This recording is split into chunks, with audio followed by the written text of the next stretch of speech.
नमस्कार, जय हिंद, वंदे मातरम साथियों। मैं मनीष शुक्ला फिर से एक बार स्वागत कर रहा हूं आप सभी का, आप सबके पसंदीदा यूट्यूब चैनल धरतीपुत्र फाउंडेशन पे। और जैसा कि आपको पता है, पीछे थंबनेल में आप देख भी पा रहे होंगे, धरतीपुत्र फाउंडेशन, जिसका उद्देश्य है शिक्षित बने सबल बने और हर घर तक शिक्षा पहुंचाना घनानंद सर का ये ड्रीम है और उस ड्रीम को पूरा करने के लिए हम लोग निरंतर प्रयासरत हैं।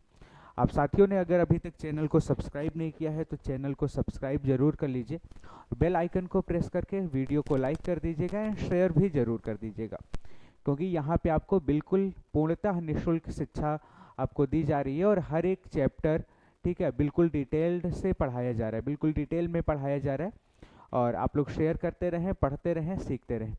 जैसा कि अब इंग्लिश हम लोग सीख रहे हैं और इंग्लिश में हम लोगों ने वर्ड फॉर्मेशन नाम का चैप्टर जो है कंप्लीट कर लिया है। इसके बाद हम लोग वॉइस चैप्टर सीख रहे हैं जो कि क्लास 10th के लिए है। जल्दी क्लास 11th और 12th के लिए भी हम लोग क्लासेस शुरू कर देंगे। तो आप लोग निरंतर इस क्लास के साथ, इस प्लेटफॉर्म के साथ जुड़ते रहिए और आपको सारे सब्जेक्ट की क्लासेस बहुत जल्दी ही मिलने वाली हैं। चाहे वो मैथ्स हो, चाहे वो साइंस हो, चाहे वो इंग्लिश हो, चाहे वो हिंदी हो, हर एक सब्जेक्ट की क्लास आपको यहाँ पे मिलेगी और हर एक चैप्टर को कंप्लीट किया जाएगा। मतलब कंप्लीट तैयारी आप इस फाउंडेशन के साथ जुड़कर कर सकते हैं, को कहीं भी जाने की ज़रूरत नहीं है, बिल्कुल कंप्लीट आपको यहाँ पे पढ़ाया जाएगा। तो आप लोग चैनल को सब्सक्राइब करिए, सपोर्ट करते रहिए, जुड़े रहिए और सीखते रहिए। चलिए बात करते हैं हम लोग अपनी क्लास की। तो अपनी क्लास में हम लोगों ने सीखा था, पिछली क्लास में वॉइस चैप्टर हम लोगों ने शुरू किया है। मैं आपके लिए बता दूं, हम लोगों ने जो चैप्टर शुरू किया है वो वॉइस चैप्टर शुरू किया है। और वॉइस चैप्टर में हम लोगों ने पिछली क्लास में पास्ट इंडेफिनिट, इसके पहले हम लोगों ने प्रेजेंट इंडेफिनिट सीख लिया है। पिछली क्लास में हम लोगों ने past indefinite sentence, past indefinite जो टेंस होता है उस टेंस की पैसिव वॉइस सीखना हम लोगों ने शुरू किया था। पास्ट इंडेफिनिट टेंस हम लोगों ने शुरू किया था सीखना, और इसमें हम लोगों ने सबसे पहले असर्टिव सेंटेंस शुरू किया है। असर्टिव सेंटेंस के अंतर्गत आने वाला सबसे पहले हम लोगों ने अफर्मेटिव सेंटेंस सीख लिया है। यहाँ पे हम लोगों ने ये सीखा था कि कोई भी सेंटेंस लिखा हुआ है और वो अफर्मेटिव सेंटेंस है, पता कैसे चलेगा और उसकी पैसिव वॉइस कैसे बनाएंगे। इतनी बातें हम लोगों ने कल की क्लास में, यानी पिछली क्लास में कर ली थी। आज की क्लास में हम लोग इसी के आगे सीखेंगे और आज हम लोग सीखेंगे कि पास्ट इंडेफिनिट का नेगेटिव सेंटेंस अगर होगा तो उसको कैसे पता करेंगे और उसकी पैसिव वॉइस कैसे बनाएंगे। आज हम लोग सीखेंगे नेगेटिव सेंटेंस। नेगेटिव सेंटेंस की बात करें तो नेगेटिव सेंटेंस को हिंदी में क्या बोलते हैं? नकारात्मक वाक्य बोलते हैं। नकारात्मक वाक्य बोलने का मतलब कोई ऐसा सेंटेंस जिससे किसी फैक्ट, किसी ओपिनियन या किसी चीज़ को इनकार किया जाए, वो होता है नेगेटिव सेंटेंस। क्योंकि नेगेटिव सेंटेंस जो है वो बना निगेट से है और निगेट का मतलब ही होता है किसी भी चीज़ को क्या करना, इनकार करना। तो सबसे पहले बात करते हैं कि कोई भी सेंटेंस मान लीजिए आपके सामने लिखा है और वो इंग्लिश में लिखा है, तो कैसे पता चलेगा कि ये पास्ट इंडेफिनिट टेंस का है और नेगेटिव सेंटेंस है? कैसे पता चलेगा? सबसे पहले इसकी आइडेंटिफिकेशन हम लोग सीख लेते हैं, यानी पहचान सबसे पहले हम लोग इसकी सीखते हैं। आइडेंटिफिकेशन यानी पहचान की बात करें तो इसकी पहचान बहुत ही आसान है। इसकी पहचान करना बहुत ही आसान है। आपको क्या देखना है? आपको सबसे पहले सब्जेक्ट देखना है। सब्जेक्ट आपका दो तरीके का हो सकता है। सब्जेक्ट जब भी आएगा या तो सिंगुलर होगा या तो सब्जेक्ट कैसा होगा, प्लूरल होगा। सब्जेक्ट चाहे सिंगुलर हो और चाहे प्लूरल हो, सब्जेक्ट के साथ हेल्पिंग वर्ब डिड लगी है और डिड के साथ क्या लगा हुआ है? नॉट लगा है।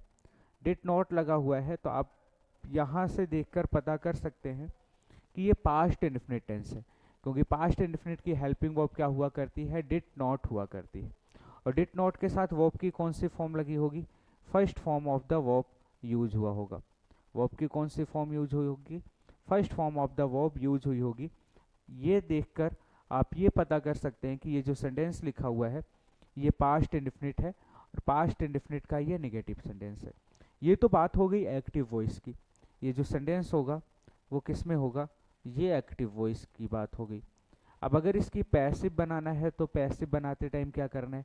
वही तरीका है। हर एक टेंस की पैसिव बनाने का तरीका वही है, बस चेंज क्या हो रही? हेल्पिंग वर्ब चेंज हो रही है। ठीक है, तरीका वही है, मतलब सब्जेक्ट को, प्रेपोजिशन को ऑब्जेक्ट बनाना है, ऑब्जेक्ट को सब्जेक्ट बनाना है, वर्ब की थर्ड फॉर्म यूज करना है हेल्पिंग वर्ब के साथ पैसिव वॉइस में। तो आप जो ऑब्जेक्ट होगा, जो आपका ऑब्जेक्ट था, उस ऑब्जेक्ट को आपको क्या बना देना है, सब्जेक्ट बनाकर लिख देना है। जो ऑब्जेक्ट था एक्टिव वॉइस का, उसको सब्जेक्ट बना के लिखना है। और याद रखिएगा कौन से केस में लिखना है, सब्जेक्टिव केस में लिखना है। ठीक है, जो ऑब्जेक्ट था उसको क्या बना देना है, सब्जेक्ट बना देना है, यानी सब्जेक्टिव केस में लिखना है। अब ये जो सब्जेक्टिव केस में आप ऑब्जेक्ट को लिखेंगे, ये तो अब सब्जेक्ट बन जाएगा। तो ये भी या तो सिंगुलर होगा या फिर कैसा होगा, प्लूरल होगा। या तो सिंगुलर होगा या फिर कैसा होगा, प्लूरल होगा। अगर सिंगुलर होगा तो कल हम लोगों ने सीखा था पास्ट इंडेफिनिट की पैसिव बनाते टाइम, अगर सब्जेक्ट सिंगुलर है तो कौन सी हेल्पिंग वर्ब लगाते थे, वज लगाते थे। सब्जेक्ट अगर प्लूरल होता था तो कौन सी हेल्पिंग वर्ब लगाते थे, वर लगाते थे।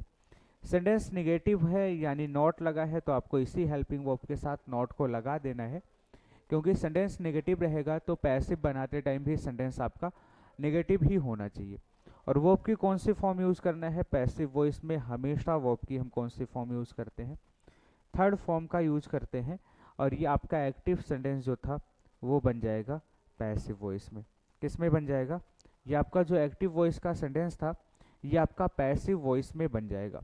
बस इतनी सी बात आपको करनी है, इतनी सी बात आपको देखनी है। बहुत आसान सा तरीका है एक्टिव से पैसिव बनाने का, और वो हमने आपको समझा दिया। चलिए, ये जो मैंने आपको समझाया है इसी बात को हम लोग क्वेश्चन के थ्रू समझते हैं, और आपके लिए मैं कुछ क्वेश्चन लिख रहा हूँ। ठीक है, सबसे पहले क्वेश्चन देखना है, और क्वेश्चन देखने के बाद आपको ये पता करना है कि जो सेंटेंस लिखा है हमारे सामने वो किस टेंस में है और किस टाइप का वो सेंटेंस है। बहुत सारे कॉन्सेप्ट अभी आपको सीखने हैं, पहले हम लोग बेसिक अभी सीख रहे हैं। एक बार बेसिक स्ट्रक्चर हम लोगों का कंप्लीट हो जाए, फिर हम लोग इसमें भी कॉन्सेप्ट हैं, कई बार प्रेपोजिशन बाय नहीं लगता, अलग प्रेपोजिशन लगता है। कई बार सब्जेक्ट को प्रेपोजिशन बाय के साथ लिखने की ज़रूरत नहीं होती है, उसको छोड़ दिया जाता है। कई बार इसका इंट्रोगेटिव टाइप का जो सेंटेंस है कैसे बनेगा, इम्पेरेटिव सेंटेंस की पैसिव वॉइस कैसे बनेगी, हर एक चीज़ हम लोग सीखेंगे। लेकिन उसके पहले हम लोग हर एक टेंस का बेसिक स्ट्रक्चर सीख लेंगे, यानी हर एक टेंस का हम लोग असर्टिव सेंटेंस सीख लेंगे तब। चलिए, आपके लिए मैं कुछ क्वेश्चन लिख रहा हूँ, और उस क्वेश्चन के थ्रू मैं बताई हुई जो अभी बातें हैं उनको क्लियर करने का ट्राई कर रहा हूँ। अब बच्चे सभी ध्यान देंगे, अब ध्यान से देखते रहें, ठीक है, सीखते रहें, और हर एक चीज़ को नोट जरूर करते चलिएगा। अब देखेंगे कि आपको हर एक चीज़ बिल्कुल समझ आएगी। जैसे मान लीजिए हमने एक सेंटेंस लिखा कि ही डिड नॉट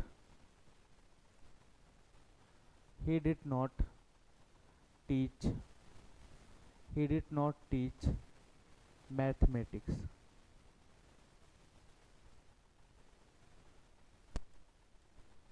ये देखिए एक सेंटेंस लिखा हुआ है, he did not teach mathematics. इसका मतलब क्या होगा, उसने मैथमेटिक्स नहीं पढ़ाया। अब देखिए सबसे पहले ये जो सेंटेंस आप सबके सामने लिखा है, इस सेंटेंस को आपको देखना है, और ये देखना है कि ये जो सेंटेंस लिखा है ये किस टेंस में लिखा है।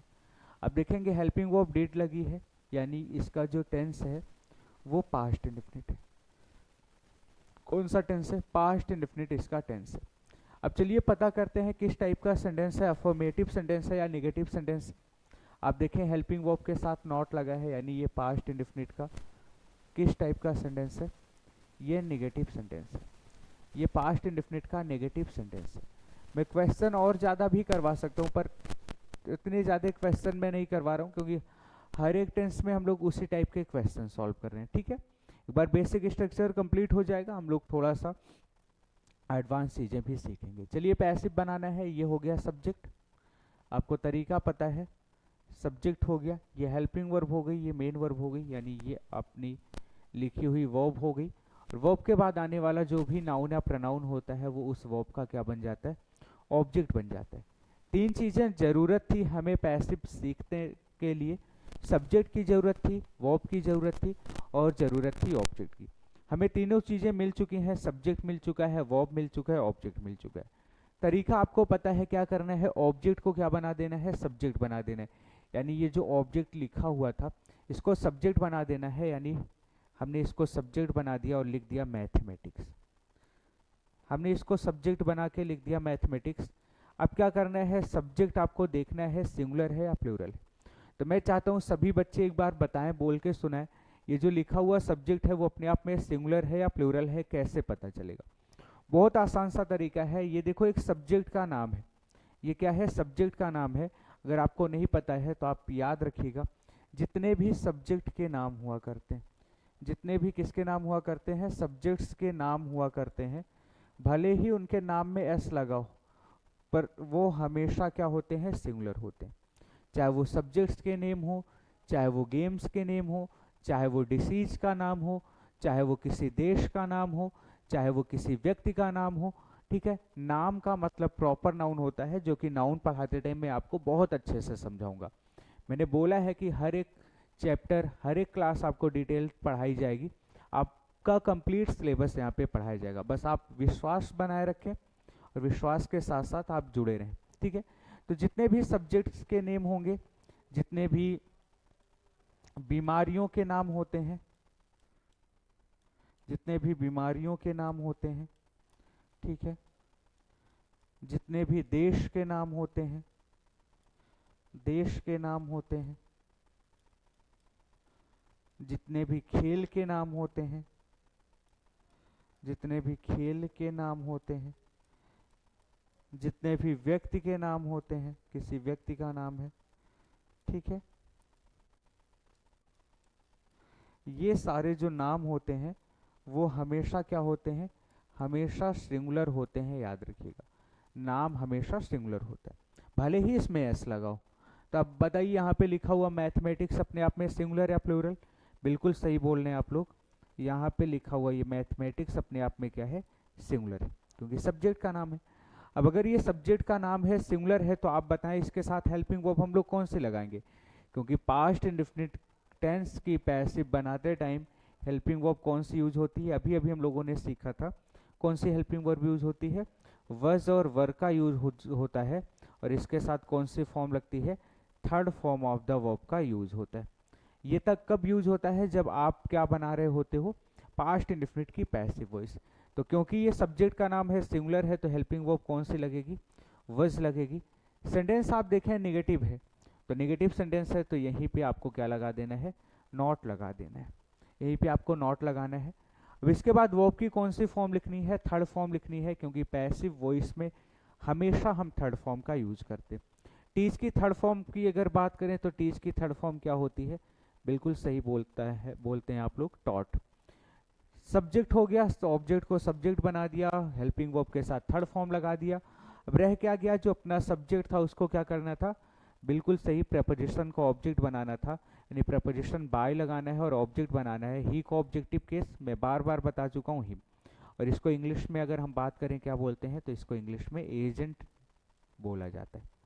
ठीक है, तो आई होप ये क्वेश्चन जो है आप सभी को समझ आया होगा। 2-3 क्वेश्चन हम लोग और करेंगे, और मैं ये चाहता हूँ कि मैं क्वेश्चन लिखा करूँ, मेरे आंसर बताने से पहले आप सभी साथी अपना अपना आंसर अपनी नोटबुक में लिख लिया करें, फिर चेक किया करें कि आपने सही आंसर लिखा था कि नहीं, क्योंकि आप जब लिखेंगे आप सीखेंगे। इसलिए मैं हर एक टेंस को अलग अलग से पढ़ा रहा हूँ, और हर एक टेंस के सेंटेंस को अलग अलग से पढ़ा रहा हूँ, ताकि आप इतने ज़्यादा क्वेश्चन आप सॉल्व कर लें, इतने ज़्यादा क्वेश्चन आपसे मैं सॉल्व करा दूँ कि आपको चीज़ें याद हो जाएं, और वॉइस का जो स्ट्रक्चर है, कैसे बनता है वॉइस, वो पूरी तरीके से आपके माइंड में फिट हो जाए, और एग्ज़ाम के टाइम पे आप बिल्कुल घबराएं नहीं, आसानी से आंसर कर पाएँ।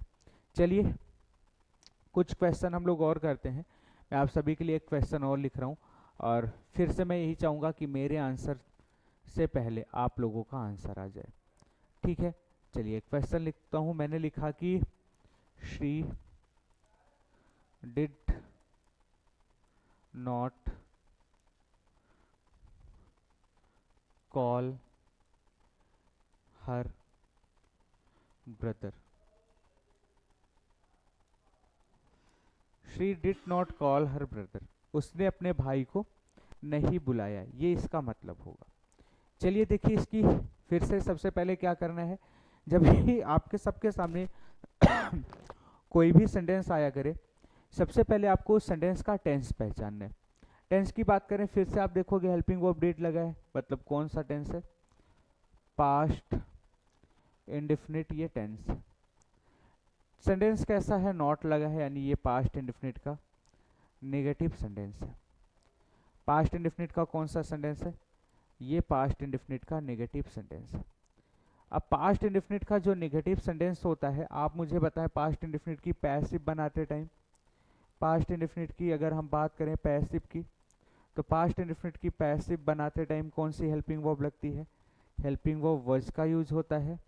और हेल्पिंग वर्ब कौन सी यूज होता है, वर का यूज होता है। और साथ में वर्ब की कौन सी form, third form of the verb का यूज होता है। देखिए आपको पता है, फिर भी मैं बार बार लिख रहा हूँ ताकि आपके सामने इतनी बार चीज़ें रिपीट हो जाएं कि आपको हर एक चीज़ याद आ जाए। ठीक है, तो फिर से चलिए पैसिव बनाते हैं, तरीका आपको पता है। ये आपका क्या हो गया, ये आपका हो गया सब्जेक्ट, ये हेल्पिंग वर्ब, ये मेन वर्ब, यानी ये हो गई वर्ब। और वर्ब के बाद लिखा हुआ नाउन या प्रोनाउन क्या हो गया, ऑब्जेक्ट। हर अकेले अपने आप में कोई काम नहीं करता, याद रखिएगा। जितने भी पजेसिव होते हैं, ये जो छोटी छोटी बातें मैं बताता हूँ ना, इसको कहीं पे नोट करते चला करिए। और बाकी जब मैं पार्ट्स ऑफ स्पीच आपको पढ़ाऊंगा, वहाँ पे हर एक चीज़ आपको सिखाया जाएगा। तो जितने भी जब मैं पार्ट्स ऑफ स्पीच आपको सिखाऊंगा और प्रोनाउन पढ़ाऊंगा, पर्सनल प्रोनाउन, तो वहाँ पे मैं बताऊंगा पजेसिव एडजेक्टिव के बारे में। क्या बताऊंगा कि इंग्लिश में कुछ पजेसिव एडजेक्टिव होते हैं। अब ये जितने भी पजेसिव एडजेक्टिव होते हैं, जब भी ये लिखे जाते हैं, जब भी ये लिखे जाते हैं, तो इनके बाद क्या आता है, एक नाउन लिखा होता है। पजेसिव एडजेक्टिव जब भी लिखा जाता है तो इनके साथ क्या लिखा जाता है, एक नाउन लिखा जाता है।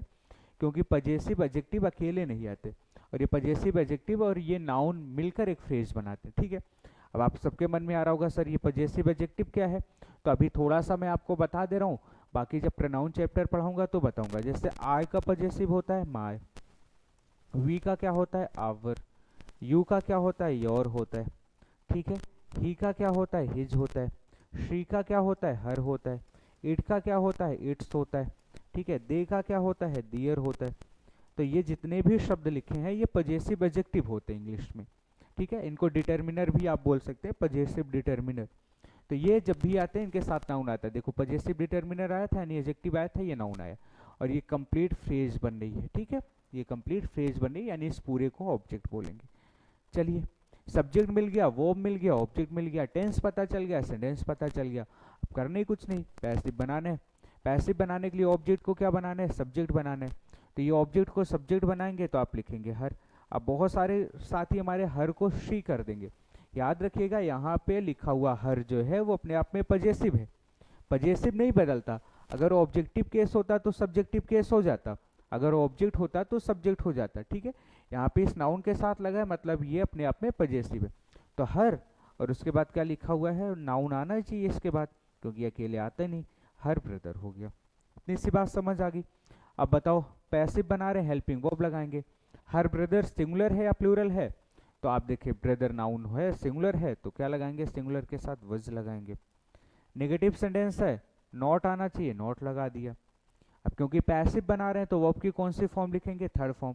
देखो हेल्पिंग वर्ब की जगह हेल्पिंग वर्ब लिखा, नॉट की जगह नॉट लिखा, थर्ड फॉर्म लिखेंगे। कॉल की थर्ड फॉर्म क्या होती, कॉल्ड होती। ठीक है, ये एक्टिव वॉइस की हेल्पिंग वर्ब थी और ये पैसिव वॉइस की हेल्पिंग वर्ब हो गई। क्लियर। अब ऑब्जेक्ट हो गया सब्जेक्ट, वर्ब हो गई अपनी जगह पे। सब्जेक्ट को प्रपोजिशन को ऑब्जेक्ट बनाना है, प्रपोजिशन बाय लगाया। और शी का ऑब्जेक्टिव केस क्या होता है, शी का ऑब्जेक्टिव केस हर होता है, तो हमने इसको ऑब्जेक्टिव केस में लिख दिया, हर लिख दिया। ठीक है, इतनी आसान सी बातें हैं जो आपको पता होनी चाहिए, आपको सीखनी। और अगर आपको ये सारी चीज़ें पता रहेंगी आपको, तो आपको इसकी पैसिव बनाने में कोई दिक्कत ही नहीं होगी। चलिए कुछ सेंटेंस हम लोग और कर लेते हैं। ठीक है, एक दो सेंटेंस आपके लिए मैं और करवा दे रहा हूँ, फिर अगले टेंस पे हम लोग आ जाएंगे। हमने प्रेजेंट इंडेफिनिट पढ़ लिया, हमने पास्ट इंडेफिनिट पढ़ लिया, इसके बाद फ्यूचर इंडेफिनिट पढ़ेंगे, फिर प्रेजेंट कंटिन्यूअस, फिर पास्ट कंटिन्यूअस, और फिर फ्यूचर कंटिन्यूअस की पैसिव वॉइस नहीं बनती है, क्यों नहीं बनती, ठीक है, उसका रीजन मैं आपको बता दूंगा। चलिए कुछ क्वेश्चन हम लोग और करते हैं।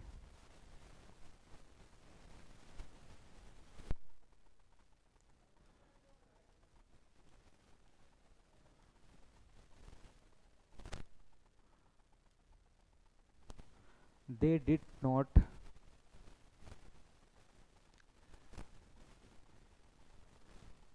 do their work. चलिए ये सेंटेंस लिखा है, they did not do their work, उन लोगों ने अपना काम नहीं किया। चलिए एक बार आप लोग अपना टाइम ले लीजिए और देखिए इसकी पैसिव क्या बनेगी। आप लोग टाइम लीजिए, ठीक है, एक बार 2-4 मिनट का टाइम ले लीजिए और ट्राई करिए इसकी पैसिव वॉइस, फिर मैं बताता हूँ और आप लोग फिर मिलाना कि आपने जो सॉल्व किया था वो सही था कि गलत। सबसे पहले टेंस पहचानना है। आपको डिड दिख रहा होगा, मुझे भी दिख रहा है, हेल्पिंग वर्ब डिड लगी है मतलब पास्ट इंडेफिनिट।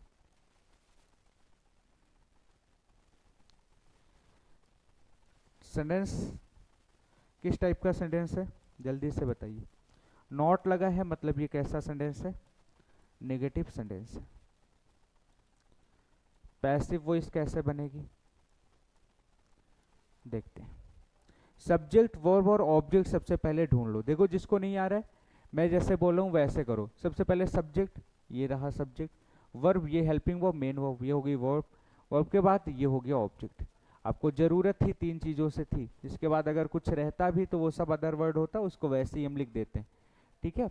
अब एक बार बेसिक हमने क्या बोला, एक बार बेसिक स्ट्रक्चर कंप्लीट कर ले हम लोग, फिर हम लोग सेंटेंस को बड़ा कर देंगे जिसमें अदर वर्ड भी मिलने लगेगा। कैसे बनेगा सिखा दूंगा। एक एक स्टेप में सीखेंगे, सब कुछ आसान हो जाएगा। ऑब्जेक्ट को सब्जेक्ट बनाते हैं, ऑब्जेक्ट को हमने सब्जेक्ट बनाया, लिख दिया दियर वर्क।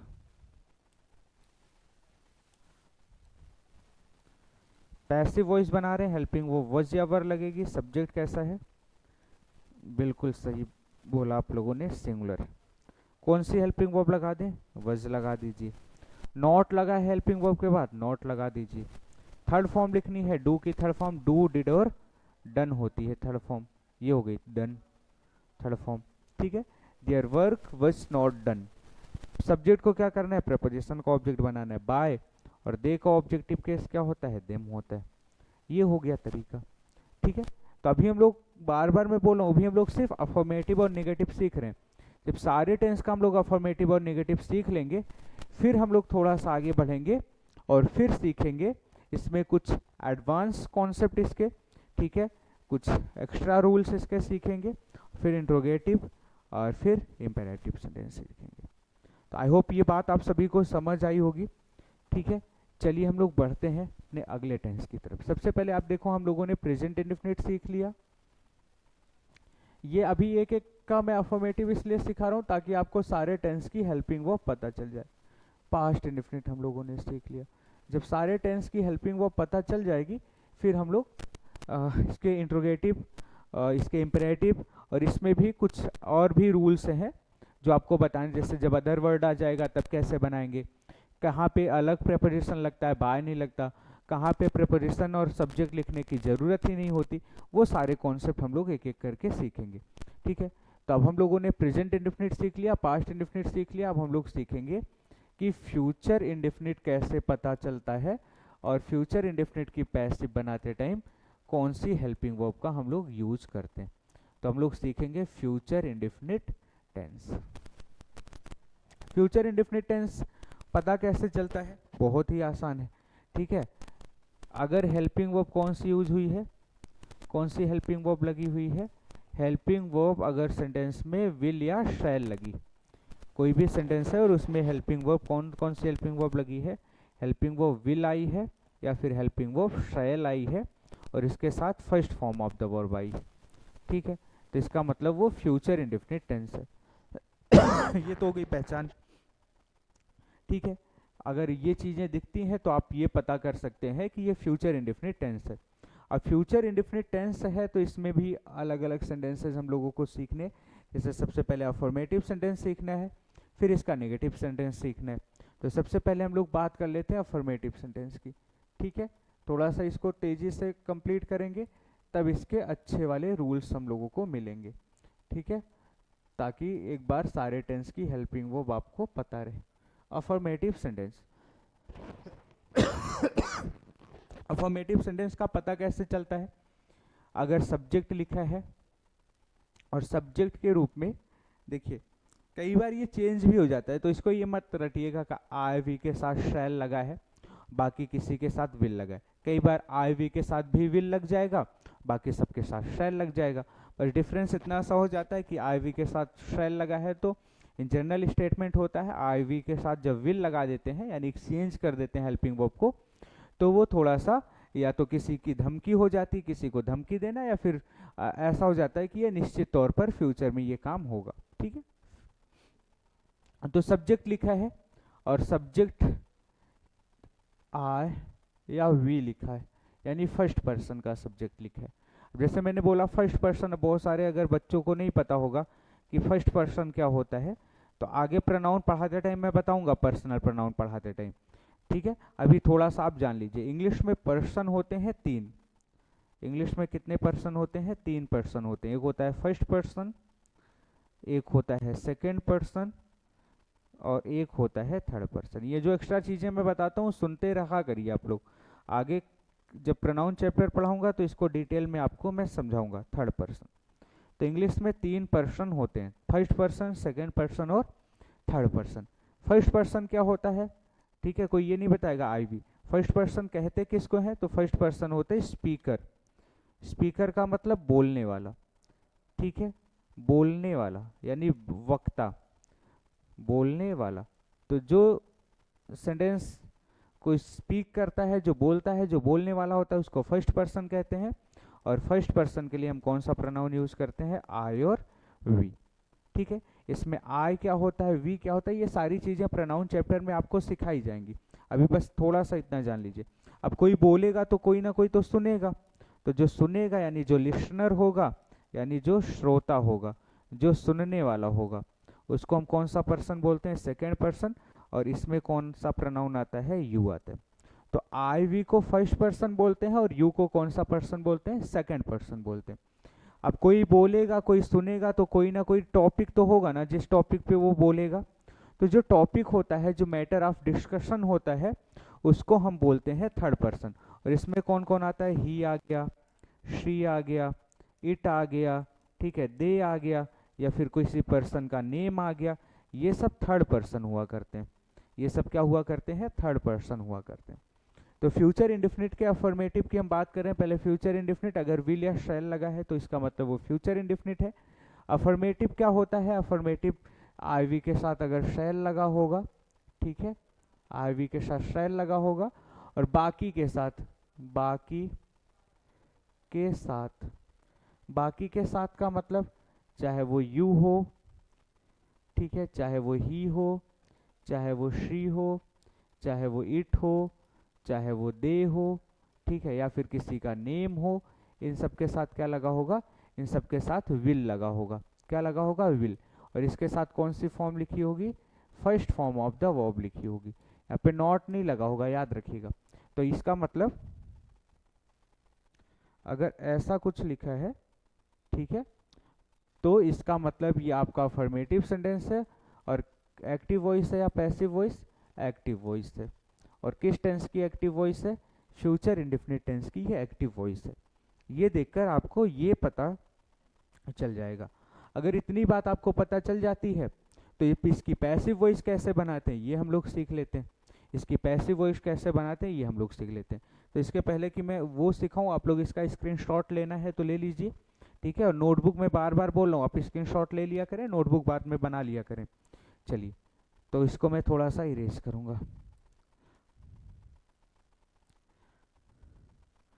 तो ये तो हो गई बात एक्टिव वॉइस की।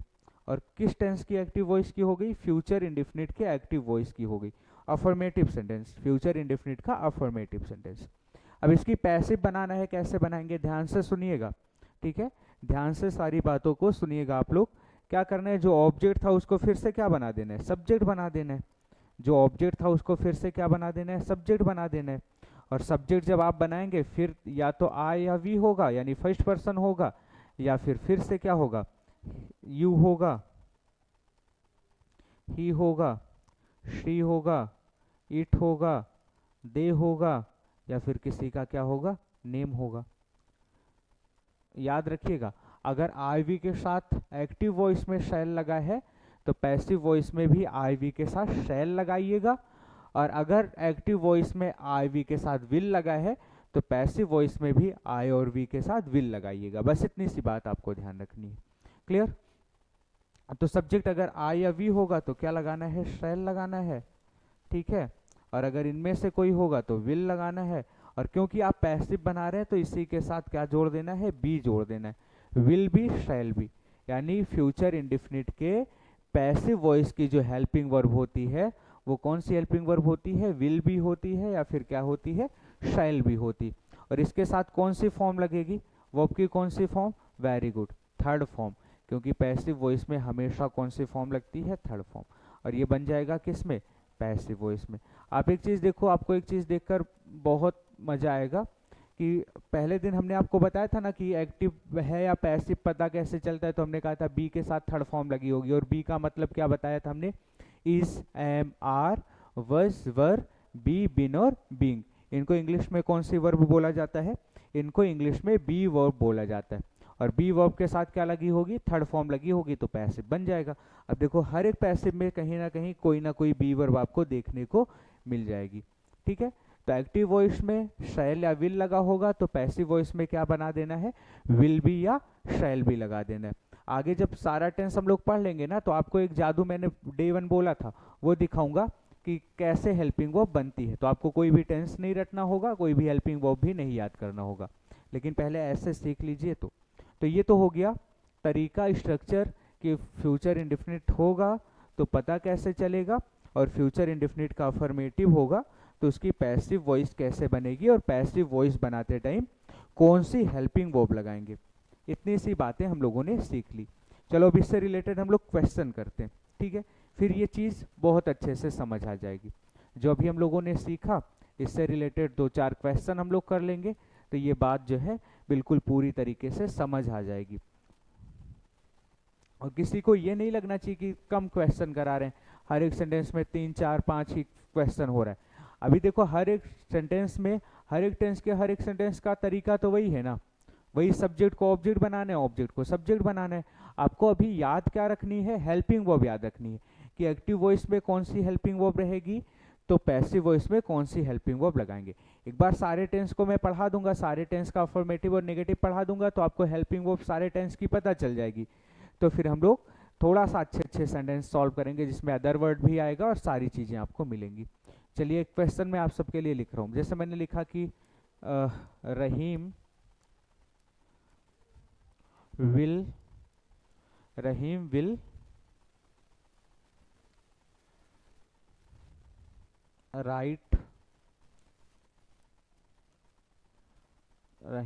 Right the novel. ये देखिए एक सेंटेंस लिखा है, रहीम विल राइट द नॉवल। एक और लिख दे रहा हूं, Sonia will sing a sweet song. देखिए 2 सेंटेंस लिखे हैं। तरीका, सबसे पहले जब भी आपके सामने सेंटेंस आएगा आपको सेंटेंस को देखना है और उसका टेंस पहचानना है। चलो सेंटेंस का टेंस पहचानते हैं हम लोग। सबसे पहले इस वाले सेंटेंस का टेंस पहचानते हैं। ये जो सेंटेंस लिखा है आप देखो, ये हो गया सब्जेक्ट, और सब्जेक्ट के साथ कौन सी हेल्पिंग वर्ब लगी है, विल। अगर सब्जेक्ट के साथ हेल्पिंग वर्ब विल लगी है इसका मतलब ये कौन सा टेंस हो गया, ये हो गया अपने आप में फ्यूचर इंडेफिनिट टेंस हो गया। कौन सा टेंस हो गया, फ्यूचर इंडेफिनिट टेंस हो गया। अब अगर इसके सेंटेंस की बात करें तो सेंटेंस कौन सा होगा, नेगेटिव या अफर्मेटिव। देखो कहीं पे नॉट तो नहीं लगा हेल्पिंग वर्ब के साथ, नहीं लगा, तो इसका मतलब ये फ्यूचर इंडेफिनिट का अफर्मेटिव सेंटेंस हो गया। 2 चीजें हमें पता चल गई कि फ्यूचर इंडेफिनिट टेंस है और सेंटेंस कैसा है, फ्यूचर इंडेफिनिट का अफर्मेटिव सेंटेंस है। अब इसकी पैसिव चलो बनाते हैं। तरीका फिर से वही, ये हो गया आपका सब्जेक्ट, ये हेल्पिंग वर्ब और ये हो गई मेन वर्ब, यानी ये हो गई वर्ब, और फिर वर्ब के बाद जो नाउन या प्रोनाउन मिलेगा वो हो गया ऑब्जेक्ट। सब्जेक्ट को ऑब्जेक्ट, ऑब्जेक्ट को सब्जेक्ट, तरीका वही है, ऑब्जेक्ट को सब्जेक्ट बना देते हैं। ऑब्जेक्ट को सब्जेक्ट बनाओ, देखो हमने लिख दिया द नॉवल। इसलिए मैं ज्यादा क्वेश्चन नहीं करा रहा हूँ, ताकि अभी हेल्पिंग वर्ब आपको याद करवा रहा हूँ, ठीक है। क्योंकि हर एक सेंटेंस का तरीका तो वही, ऑब्जेक्ट को सब्जेक्ट, सब्जेक्ट को ऑब्जेक्ट। तो जो ऑब्जेक्ट था हमने देखो उसको सब्जेक्ट बना दिया। वर्ब, हेल्पिंग वर्ब लिखना है क्योंकि पैसिव वॉइस बना रहे हैं। अब एक्टिव वॉइस में अगर विल स्टाइल लगा है तो पैसिव वॉइस, पैसिव वॉइस बनाते टाइम कौन सी हेल्पिंग वर्ब लगाते हैं, विल बी, शैल बी। ठीक है, तो यहाँ पे देखो थर्ड पर्सन के साथ विल लगा है, तो यहाँ भी थर्ड पर्सन है तो आप विल लगा दो। विल लगा दिया, पैसिव बना रहे हैं, बी लगाना है तो विल बी हो गया। और विल बी के साथ कौन सी फॉर्म, थर्ड फॉर्म। राइट का थर्ड फॉर्म जल्दी से बताइए आप लोग, क्या होता है, वेरी गुड, क्या होती है, रिटन। ठीक है, क्या होता है, रिटन इसकी थर्ड फॉर्म होती। तो ये हो गया the novel will be written. अब क्या रह गया, सब्जेक्ट रह गया। सब्जेक्ट को करना क्या है, सब्जेक्ट को प्रेपोजिशन बाय के साथ ऑब्जेक्ट बना देना है।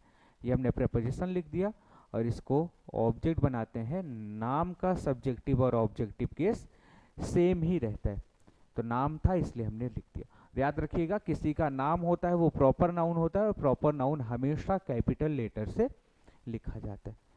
ये बात अगर आपको समझ आई है तो चलिए जल्दी से इस वाले सेंटेंस का वॉइस आप लोग जल्दी से बना के दिखाओ। जल्दी से सभी साथी, सभी बच्चे जल्दी से इस वाले सेंटेंस का पैसिव वॉइस बना के दिखाइए। सबसे पहले टेंस पहचानो। टेंस देखो, ये लगी है हेल्पिंग वर्ब विल और ये लगा है फर्स्ट फॉर्म। अगर हेल्पिंग वर्ब विल के साथ फर्स्ट फॉर्म लगा है मतलब कौन सा टेंस, फ्यूचर इंडेफिनिट टेंस। अब ये फ्यूचर इंडेफिनिट टेंस हो गया। कौन सा सेंटेंस, क्या हेल्पिंग वर्ब के साथ नॉट लगा है, नहीं लगा, यानी कौन सा सेंटेंस हो गया, अफर्मेटिव सेंटेंस हो गया। अफर्मेटिव सेंटेंस हो गया। चलिए इसकी पैसिव बनाते हैं। सब्जेक्ट ढूंढो, वर्ब ढूंढो, ऑब्जेक्ट ढूंढो। ये हो गया सब्जेक्ट, वर्ब, ऑब्जेक्ट। ठीक है, सॉन्ग ऑब्जेक्ट है ये, इसके लिए कैसा सॉन्ग, स्वीट, तो एडजेक्टिव हो गया। और हमने कहा था एडजेक्टिव आएगा तो एडजेक्टिव के साथ आए हुए नाउन को हम पूरा ऑब्जेक्ट मानते हैं। ऑब्जेक्ट हो गया, वर्ब हो गई, सब्जेक्ट हो गया। ठीक है, ऑब्जेक्ट को क्या बनाना है, सब्जेक्ट, अ स्वीट सॉन्ग। अब देखो यहाँ पे थर्ड पर्सन था, विल लगा था, यहाँ भी सब्जेक्ट थर्ड पर्सन है, विल लगा दो, विल। पैसिव बना रहे हैं, बी लगाना पड़ेगा तो विल बी हो गया। सिंग की थर्ड फॉर्म जल्दी से बोल के सुनाइए। सिंग की थर्ड फॉर्म क्या होती है, सिंग, सैंग, संग। थर्ड फॉर्म क्या होती है, संग होती, तो संग हो गया। यहाँ पे देखो जो भी वर्ब आती चलेगी उसकी थर्ड फॉर्म अगर आपको नहीं पता तो लिखते चलना, ठीक है, ताकि एग्जाम में आए तो आपको याद रहे। तो स्वीट सॉन्ग विल बी संग। अब क्या हो गया, सब्जेक्ट। सब्जेक्ट को क्या करना है, प्रेपोजिशन बाय। ठीक है, कौन गा रहा है, सोनिया। सोनिया को बना दो क्या, ऑब्जेक्ट। अब सब्जेक्ट, नाम का सब्जेक्टिव ऑब्जेक्टिव केस क्या होता है, एक ही होता है, तो इसलिए नाम था तो हमने नाम लिख दिया, बाय सोनिया। ठीक है, सभी साथियों को ये समझ आया होगा। ठीक है, सभी साथियों को ये अच्छी तरीके से समझ आया होगा। अगर ये सभी साथियों को समझ आया है तो चलो एक क्वेश्चन मैं आप सबके लिए दे रहा हूँ, और मैं चाहूंगा कि इस वाले क्वेश्चन का आंसर आप सभी लोग कमेंट में बताएंगे, कमेंट करके इसका आंसर बताएंगे। ठीक है, जो सेंटेंस मैं दे रहा हूँ। फिर कल हम लोग इसका नेगेटिव सेंटेंस पढ़ेंगे और फिर अगला टेंस पढ़ेंगे। एक बार तेजी से सारे टेंस हम लोग कंप्लीट कर लेना, फिर मजा आने वाला है, फिर अच्छे अच्छे सेंटेंसेज आपको मिलेंगे और फिर मजा आएगा पैसिव बनाने में। अभी तो बेसिक स्ट्रक्चर इसका पढ़ा रहा हूँ, इसलिए छोटे छोटे सेंटेंसेस से मैं इस चीज़ों को सिखा रहा हूँ। एक बार आपको हेल्पिंग वर्ब सारे टेंस की पता चल जाए, याद हो जाए, फिर हम लोग अच्छे अच्छे सेंटेंसेस की पैसिव बनाएंगे। ठीक है, और ये भी अच्छे ही सेंटेंस है, ऐसे ही सेंटेंस आपके एग्जाम में आते हैं। ठीक है, तो चलिए एक क्वेश्चन मैं लिख रहा हूँ और इस वाले क्वेश्चन का आंसर आप सभी बच्चे कमेंट करके मुझे बताएंगे। वी, देखो इस बार वी के साथ मैंने विल लिखा है, तो याद रखिएगा वी के साथ अगर विल लिख दिया तो वो गलत नहीं है। ठीक है, बस आपको ये ध्यान देना है कि फर्स्ट पर्सन के साथ अगर विल आया है तो इसका मतलब अब फर्स्ट पर्सन अगर सब्जेक्ट के रूप में आएगा तो आपको विल ही लगाना पड़ेगा, और अगर थर्ड पर्सन सब्जेक्ट के रूप में आएगा पैसिव बनाते टाइम तो आपको शैल ही लगाना है। ठीक है, तो वी विल